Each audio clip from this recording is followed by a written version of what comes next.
फेरि पनि स्वागत छ। हामी तपाईलाई नेपाली सिनेमाका गीतहरू सुनाएर मनोरञ्जन पनि गराउँछौँ र ज्योतिष शास्त्रका वास्तुशास्त्रका केही जानकारीहरू पनि गराउँछौँ। प्रत्यक्ष तपाईँका जिज्ञासा कौतूहलहरू पनि लिन्छौँ।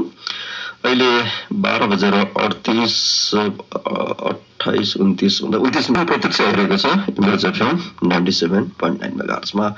र तपाईँलाई यो ज्योतिषका वास्तुका जिज्ञासा कौतूहलहरू राख्न पर्यो भने हाम्रो स्टुडियोको नम्बर 400-1724 400-1724 राख्न सक्नुहुन्छ। र अब सामान्यतया यो फलादेशका कुराहरूलाई नै हामी जोड्छौँ। यसको कानुनी त्यस्तो वैधानिक मान्यता चाहिँ छैन। फेरि हाम्रो सामाजिक मनोविज्ञान पनि दोक्ला प्रवृत्तिको छ कि है। अहिले क्रान्तिकारीहरू अलिकति फाइनेन्सियल सेक्सुअल फ्रिडम भएका व्यक्तिहरू चाहिँ प्रायः ज्योतिष भनेको अन्धविश्वास हो भनेर भन्छन्।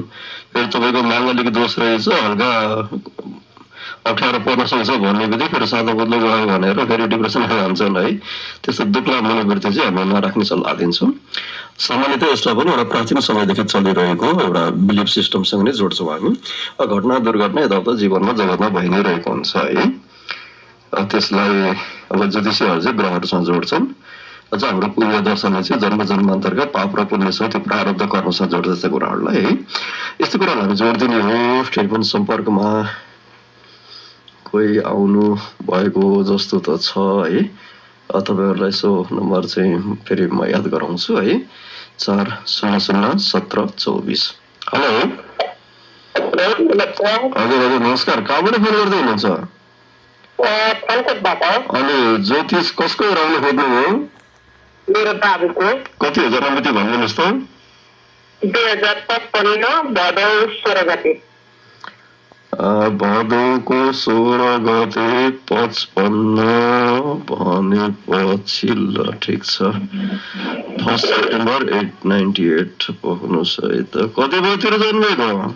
बिहान 5:35 मा। काठमाडौँ भित्र जन्मे कि बाहिर जन्मे? काठमाडौँमा। अनि पहिला कोही हेराउन पुग्नु भएको छ कि छैन? छैन हजुर, कतै हेराएको छैन। अब यो जो उसलाई बताउनु तपाईँलाई बताउनु कुरा चाहिँ फरक पर्छ। अब के थोरै हो तपाईँहरू? हामी बाहुन हो। बाहुन फेरि छोरी बाहुनमा यो अलि त संस्कार छैन होइन।